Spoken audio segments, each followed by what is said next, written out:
Alhamdulillah, salatu wassalamu ala rasulillah, amma ba'du.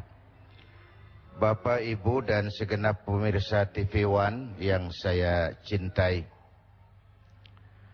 muhasabah mirip dengan introspeksi, menghitung-hitung diri, melakukan pemeriksaan terhadap diri kita sendiri, menghitungnya sebelum Allah menghitungnya, dengan anggapan kalau kita yang menghitungnya sekarang, maka segala kekurangan-kekurangan itu masih kita bisa perbaiki. Tapi kalau Allah yang menghitungnya kelak, tinggallah pertanggungan jawab. Karena itu Rasulullah berpesan, hasibu anfusakum qabla an tuhasabu. Hitung-hitunglah dirimu sebelum Allah menghitungnya. Contoh, Bapak Ibu pernah nonton film? Pernah? Jangan pura-pura, jawab aja yang jujur. Pernah nonton film? Oke. Film itu menjadi sebuah tontonan setelah melalui proses yang panjang, kan? Ada editing, ada sensor, ada dubbing. Dubbing itu ngisi suara. Kalau suaranya nggak jelas, di dubbing. Kalau ada adegan yang nggak pantas, disensor. Kalau ada cerita yang kurang utuh, diedit. Kira-kira hidup kita begitu. Sekarang putar film itu, film hidup kita putar sekarang di depan kita. Kalau ada adegan yang nggak pantas, masih bisa disensor. Kalau ada suara yang nggak jelas, masih bisa didubbing. Kalau ada adegan cerita yang kurang utuh, masih bisa melakukan editing. Sekarang putar film itu, ini muhasabah. Menonton film kehidupan, ini dari akil balik sampai sekarang, apa sih film saya ini? Kita putar waktu malam tuh, kita bayangkan kembali masa-masa lalu, muhasabah. Oh, pernah nempeleng orang, sensor. Oh, pernah korupsi, sensor. Oh, ada pernah melakukan yang nggak benar, edit. Cerita yang nggak bagus, buang. Perbaiki ke depan. Ini makna muhasabah. Kan orang sering terjebak, hidup cuma sekali dan pendek. Habisin aja, ngapain baik-baik nanti. Nggak bisa menikmati hidup. Kayak kata orang Tenabang, kelapa muda kupas-kupasin, kelapa tua tinggal batoknya. Waktu muda puas-puasin, udah tua tinggal bongkoknya. Enak, enjoy aja. Nikmati apa yang bisa dinikmati. Nggak perlulah muhasabah itu. Padahal hidup bukan sekali. Hidup ini panjang, Pak. Panjang. Dan terjebak pada kenikmatan kulit, rugi. Terjebak pada kenikmatan kulit, rugi. Emas pasti kuning. Benar itu? Apa semua yang kuning pasti emas? Jangan terjebak di permukaan. Jangan terjebak pada kesenangan yang kulit. Yang kita cari kesenangan yang batiniah. Itu sebabnya Rasulullah mengajarkan orang bahagia itu cirinya 4. 4 tanda orang bahagia. Berapa, Bu? 4. 4 apa? 4 ciri. Ciri apa? Ciri 4. Apa itu? Baik, Bapak, Ibu, dan pemirsa TV One. Yang pertama, orang bahagia itu menurut Rasul, orang yang dalam urusan materi, pandangannya diarahkan ke bawah. Sehingga timbul syukurnya, luas hatinya. Kalau luas hati, rumah yang kecil besar rasanya. Kalau sempit hati, rumah yang besar kecil jadinya. Kalau hati sempit, rumah kecil, kiamat namanya. Orang bahagia, orang yang hatinya luas, bisa mensyukuri nikmat. Tapi orang yang hatinya sempit biasanya tidak bisa mensyukuri nikmat, dan ini lebih celaka, tidak senang lihat orang lain dapat nikmat. Orang begini susah gemuk. Susah gemuk. Gimana kok bisa susah gemuk, Pak Kiai? Lah, lihat tetangga beli televisi demam. Tetangganya beli sepeda motor masuk rumah sakit. Tetangganya beli mobil mati. Disiksa oleh perasaannya sendiri. Orang kalau sudah nggak bisa mensyukuri nikmat dan tidak senang lihat orang lain dapat nikmat, disiksa oleh perasaannya sendiri, dan orang kayak gitu ya susah gemuk dong. Dalam materi orang lihat ke bawah, timbul syukurnya. Syukur kita punya mobil, tetangga sebelah cuman punya motor. Syukur kita punya motor, tetangga sebelah cuma jalan kaki. Syukur kita bisa jalan kaki, tetangga sebelah stroke. Bertahun-tahun gak kemana-mana. Yang stroke alhamdulillah masih hidup. Tetangga sebelah kemarin pulang gak balik lagi. Mensyukuri nikmat. Tapi kalau dibalik, materi lihat ke atas, kapanlah awak nih mau bersyukur? Kapan mau bersyukur? Kalau manusia diberikan 2 ladang emas, puas? Enggak, mereka akan cari ladang emas ketiga. Bukankah puasa? Coba lihat. Kalau sudah kayak gini hari menjelang maghrib, apa saja kalau boleh orang lain jangan kebagian. Semua mau saya minum, semua mau saya makan. Kalau boleh orang lain jangan kebagian lah. Semua buat saya. Padahal kena seteguk air, sepotong roti. Inilah hidup tuh. Kalau diperturutkan nggak pernah kenal cukup, nggak pernah kenal titik, nggak pernah kenal puas. Maka dengan puasa kita muhasabah. Kalau ukurannya materi relatif, Pak. Bu. Apa? Tukang beca ngomong, tukang beca bilang enak naik Mercy ya, joknya empuk, AC-nya sejuk. Kata tukang beca. Yang di Mercy ngomong, tukang beca enak bener ya, di atas jok ngorok, nggak ada yang dipikirin.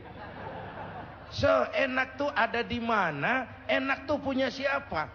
Saya mau bilang sebenarnya, karena tema hari ini agak tasawuf, orang kaya adalah orang yang hidupnya cukup.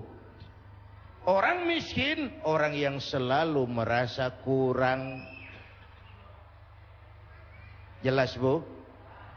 Apa yang jelas? Ya, yang barusan itu. Ya. Yang kedua, orang bahagia itu kata Nabi, dalam urusan akhirat dia lihatnya ke atas. Dia yang tua itu sanggup puasa dan gak apa-apa. Kenapa saya yang muda tidak? Dia bisa tarawih, kenapa saya tidak? Dia bisa, begipun sibuknya dia bisa datang ke pengajian, kenapa saya tidak?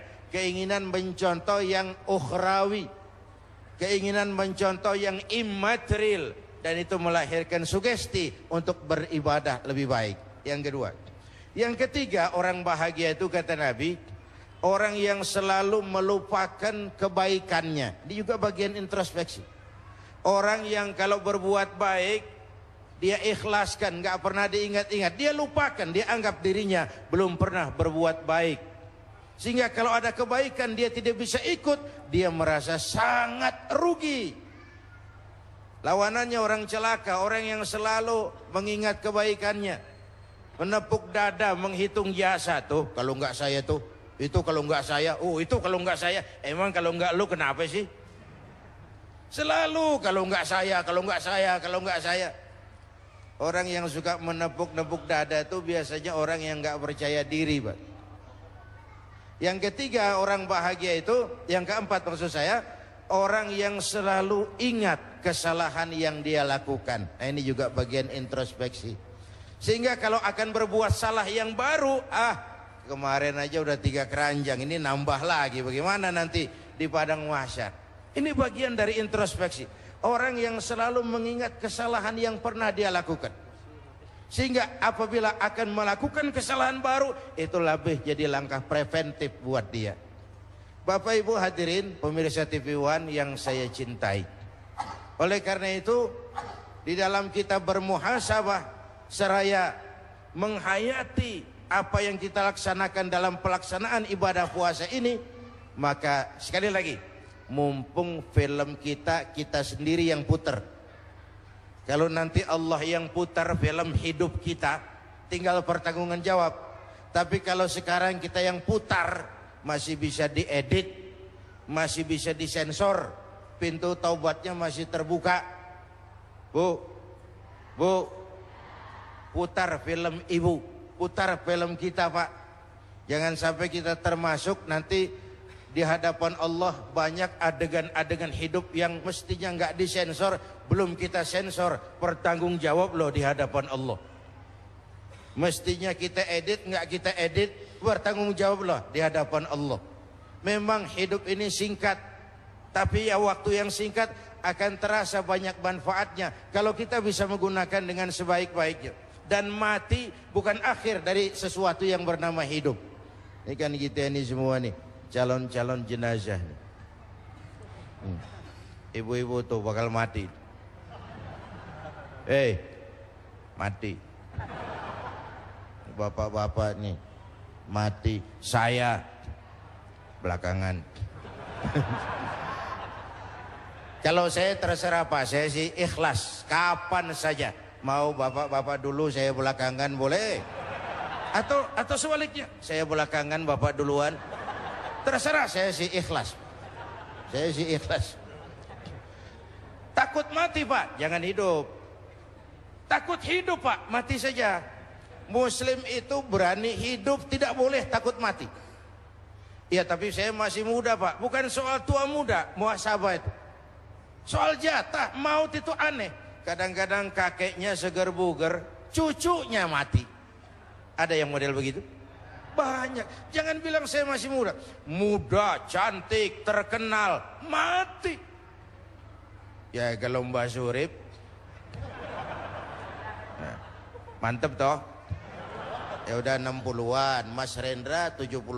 Tapi orang kayak Taufik Sapalas, Nike Ardila, muda, cantik, terkenal, mati. Alda, suara emas, muda, terkenal, mati. Nggak bisa kalau mau muhasabah, nggak bisa dikubur Munkar Nakir. Tanya Alda, man rabbuka? Lalu dia jawab, aku tak biasa. Ya nggak bisa dong. Babnya lain.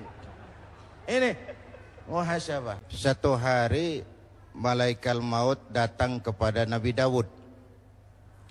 Nabi Daud bertanya, malaikat maut, iya, Anda ini datang silaturahmi apa tugas? Silaturahmi apa tugas? Kata malaikat maut, dua-duanya. Silaturahmi iya, tugas juga iya. Jadi mau ambil roh saya tuh? Iya. Loh, kalau memang tugas kenapa nggak ngasih tahu sebelumnya? Sudah saya kasih tahu. Sudah dikasih tahu. Ketika kulit mulai keriput, ketika uban mulai bertabur, pendengaran sudah lamur, mata kabur, makan cuma kuat makan bubur. Itu tanda sudah mau ke lubang. Hadirin Bapak, Ibu dan segenap pemirsa TV One yang saya cintai. Tidak ada orang yang tidak pernah salah. Jadi orang yang baik bukan orang yang tidak pernah salah. Karena tidak ada orangnya yang tidak pernah salah itu.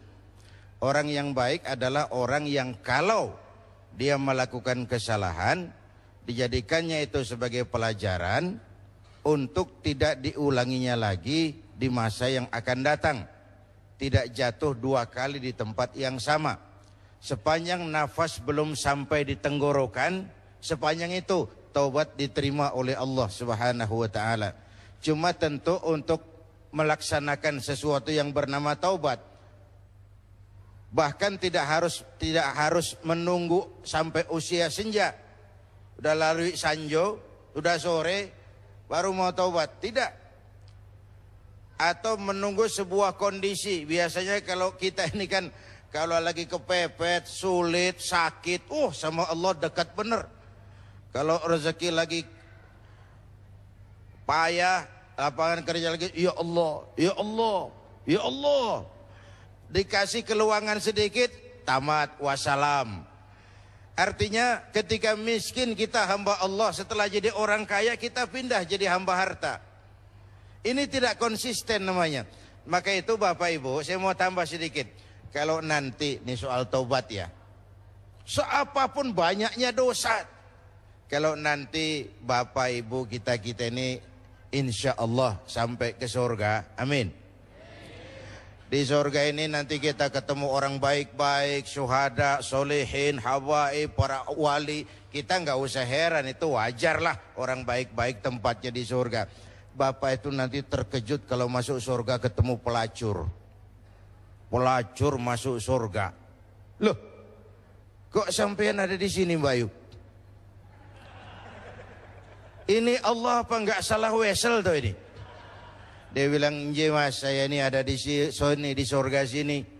Padahal waktu di dunia ini sayanya siapa Mas tahu kan? Oh, Mas juga kan langganan waktu itu kan." Cuma Mas saya ini sejak kecil sudah yatim piatu. Hidup miskin, nggak ada yang nolong. Adalah tetangga saya muslim sedikit kaya, pelitnya 17 setan. Perut nggak bisa ditunda Mas, terpaksa demi sesuap nasi saya merantau ke Jakarta. Ada yang nolong, katanya kerjanya ringan, uangnya besar. Apa? Yaitu Mas, dagang serabi itu. Demi sesuap nasi saya lakoni. Satu sore saya lagi mau berangkat dagang, lewat masjid katanya ada tabligh akbar TV One tuh.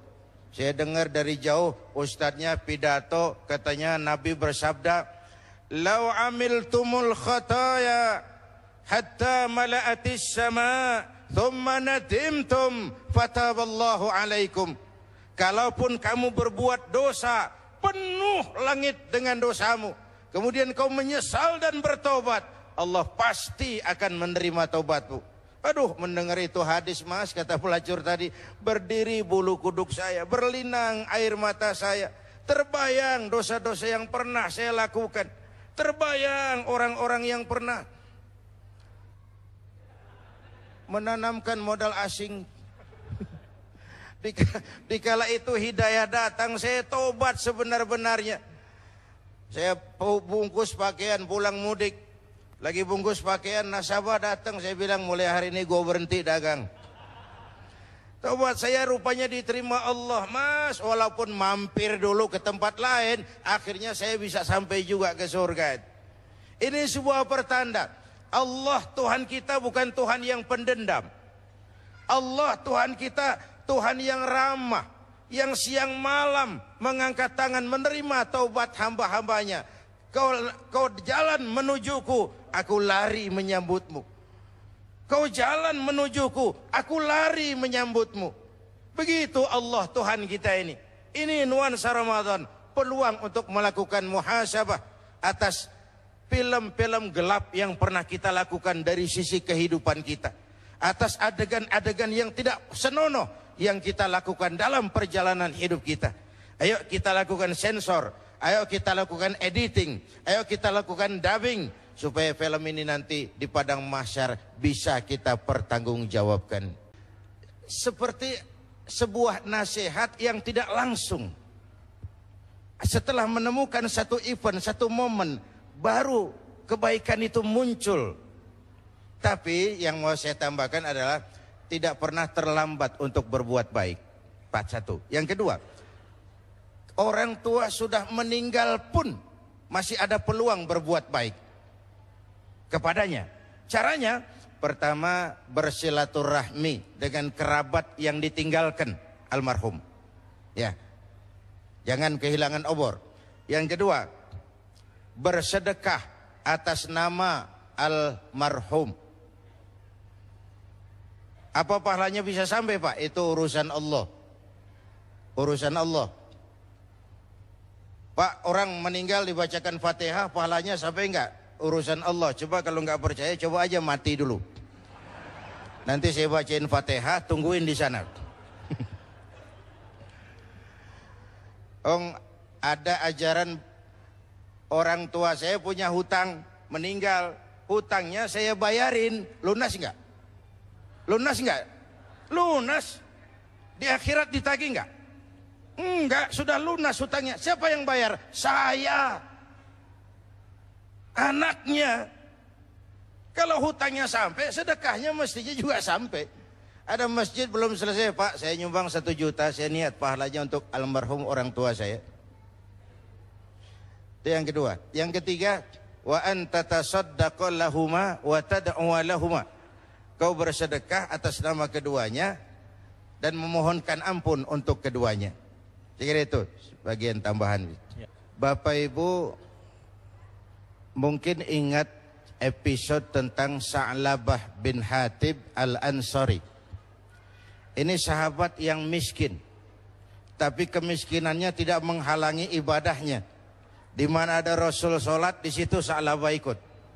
Cuma Sa'labah ini tiap selesai sholat langsung pulang. Tidak wirid, tidak zikir, tidak doa. Jadi kalau sahabat yang lain selesai sholat, Allahumma antas salam. Sa'labah ini selesai sholat, Allahumma lantas jalan. Lalu ditanya oleh Rasul satu hari, Sa'labah, ya Rasul, kau ini macam orang munafik, tidak betah di masjid. Bukan ya Rasul, tidak penting wirid dan zikir. Penting ya Rasul. Kenapa kamu selesai sholat terus pulang? Saya orang miskin ya Rasul. Sarung satu berdua sama istri saya. Jadi waktu saya sholat, istri saya di rumah nunggu giliran sarung. Kalau saya wirid, kebablasan istri saya itu. Jadi beginilah, sudah kadang ditanya, doakan saya jadi orang kaya ya Rasul. Kalau saya kaya kan enak, ibadahnya tenang, sarung punya masing-masing. Sa'labah, iya. Kau orang Islam toh? Iya. Bagi orang Islam contohnya siapa? Tuhan ya Rasul. Kau lihat saya kaya enggak? Enggak. Ngapain minta kaya? Iya ya. Iya. Pulang. Udah besok ketemu lagi. Bagaimana Sa'labah? Doakan aja lah ya Rasul, saya jadi kaya. Sa'labah, sedikit kamu syukuri, lebih baik daripada banyak, tapi tidak kuat memikulnya. Iya ya Rasul. Iya, sudah pulang. Hari ketiga nekat, ya Rasul, kalau dikasih kaya, saya akan jadi orang baik-baik. Saya mau sedekah, saya mau bantu masjid, saya mau bangun rumah sakit. Biasalah, bahasa kampanye. Akan. Pokoknya kalau saya menang, saya akan. Nah, setelah ternyata dikabulkan doanya, dia jadi orang kaya, jangankan bangun masjid, zakat pun dia tidak mau bayar. Sa'labah. Nah, saya mau bilang dengan riwayat ini, banyak orang lulus ketika diuji dengan kemiskinan, tapi gagal setelah diuji dengan kekayaan. Ini memerlukan stabilitas temperatur batin. Banyak orang lulus ketika diuji sebagai rakyat, tapi gagal setelah dia jadi pejabat. Tidak punya stabilitas temperatur batin. Maka diperlukan sikap istiqomah di dalam muhasabah ini. Paling tidak stabil, syukur dia bisa meningkat ke arah yang lebih tinggi lagi. Hadirin Bapak, Ibu, dan segenap pemirsa TV One yang saya cintai. Muhasabah bagaimana sebagai bangsa pasca pemilu dan pasca pembentukan kabinet baru yang akan datang. Saya pikir muhasabah yang perlu kita lakukan sebagai bangsa saat ini adalah melakukan rekonstruksi kembali atas kerukunan kita, baik antar agama, antar umat beragama, dan antar umat beragama dengan pemerintah. Rukun antar umat seagama, rukun antar umat beragama, dan rukun antar umat beragama dengan pemerintah. Saya kira dengan semangat kebersamaan, segala tantangan-tantangan kita akan bisa kita hadapi. Rukun antar umat seagama kita sesama muslim. Rukun antar umat beragama, karena Islam rahmatan lil alamin dan Indonesia sangat majemuk. Lalu rukun antar umat beragama dengan pemerintah, sehingga apa yang kita cita-citakan dapat terlaksana adanya. Mari sama-sama kita mohon kepada Allah, mudah-mudahan negara kita senantiasa dalam perlindungan Allah, pemimpin kita diberikan kekuatan untuk dapat melaksanakan keinginan rakyat yang lebih baik.